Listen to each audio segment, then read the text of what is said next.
اللہ تعالیٰ فرماتا ہے امن یجیب المضطر اذا دعاہ ویکشف السوء، جب بے قرار اس کو پکارتا ہے تو اس کی دعا کو کون قبول کرتا ہے اور کون تکلیف دور کرتا ہے۔ ویسے تو جب بھی دعا مانگی اللہ دعا سنتا ہے۔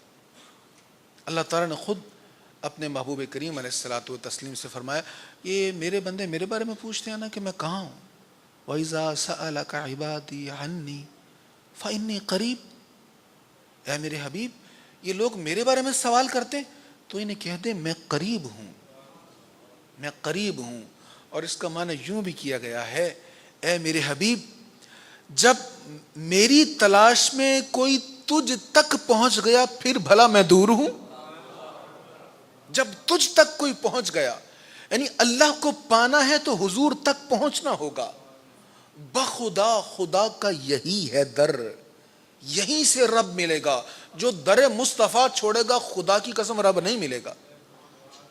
کتنے لوگ تپسیا کرنے والے اور کنووں میں الٹے لٹکنے والے اور اپنے بالوں کو درختوں کے ساتھ باندھنے والے، رب نہیں ملا اس لیے کہ در مصطفیٰ پر نہیں آئے۔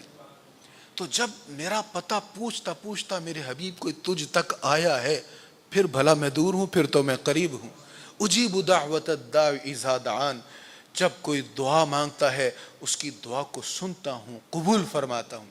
تو اللہ تعالیٰ دعائیں سنتا ہے، قبول فرماتا ہے، لیکن جب کوئی بے قرار ہوتا ہے، جب کوئی مغموم ہوتا ہے، جب کسی پر ظلم ہوتا ہے، اس کی دعا اللہ تعالیٰ بڑی جلدی سنتا ہے۔ اس لیے فرمایا گیا مظلوم کی آہ سے بچو، مظلوم کی آہ سے۔ ہم ظلم کرتے ہوئے صرف یہ دیکھتے ہیں کہ کون ہے اس کے پیچھے، برادری بھی کمزور ہے، فائنینشلی بھی اس کی حالت ایسی نہیں، کیا کر لے گا یہ۔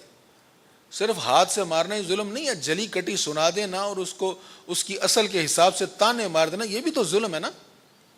تو حضور پرنور صلی اللہ تعالیٰ علیہ وآلہ وسلم کی اس معاملے میں حدیث ہے کہ جو مغموم ہے، قرآن فرما رہا ہے جو مضطر ہے، بے قرار ہے، اس کی دعا اللہ جلدی سنتا ہے۔ اور حضور علیہ الصلوۃ والتسلیم نے اس پر فرمایا۔ حضرت سیدنا ابو ہریرہ رضی اللہ تعالیٰ عنہ فرماتے ہیں کہ رسول اللہ صلی اللہ علیہ وسلم نے فرمایا اس میں شک نہیں کہ 3 قسم کی دعائیں قبول ہوتی ہیں۔ مظلوم کی دعا، جس پر ظلم ہوا اس کی دعا قبول ہو جاتی، مسافر کی دعا، اور باپ کی دعا اولاد کی حق میں۔ یہ بڑی اہم بات ہے۔ تیسری بات، باپ کی دعا اولاد کے حق میں۔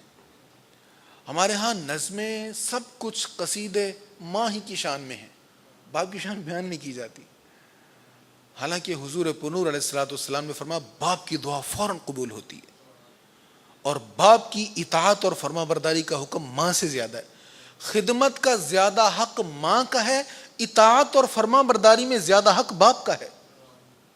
سرکار کریم علیہ الصلوۃ والتسلیم کی بارگاہ میں ایک صحابی آیا کہ شکایت کی، یا رسول اللہ میرا باپ میرے پیسے، میرا مال مجھ سے پوچھے بغیر اپنی مرضی سے خرچ کر لیتا ہے۔ دیکھیے یا رسول اللہ مجھ سے کیسا میرے ساتھ وہ زیادتی کر رہے ہیں، میری اجازت کے بغیر میرا مال خود ہی استعمال کر لیتے ہیں، جیسے چاہتے ہیں تصرف کر لیتے ہیں، مجھے انصاف چاہیے۔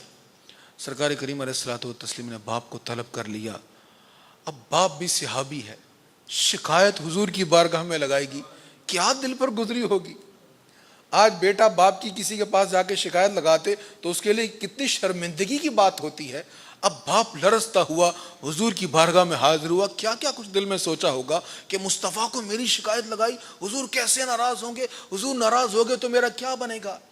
سرکار کریم علیہ الصلوۃ والسلام نے بلا کے 2 جملے کہے اور باپ کے سارے غم بھول گئے۔ نبی پاک علیہ السلام نے فرمایا انت و مالک لابیک، شکایت کرنے والے سے کہا انت و مالک لابیک، تو اور تیرا مال تیرے باپ کا ہے، تو بھی باپ کا ہے، تیرا مال بھی تیرے باپ کا ہے۔ یہ شان باپ کی میرے مصطفیٰ کریم علیہ الصلوۃ والتسلیم نے بیان فرمائی۔ اللہ تعالی ہمیں قرآن کریم پر عمل کی توفیق نصیب فرمائے۔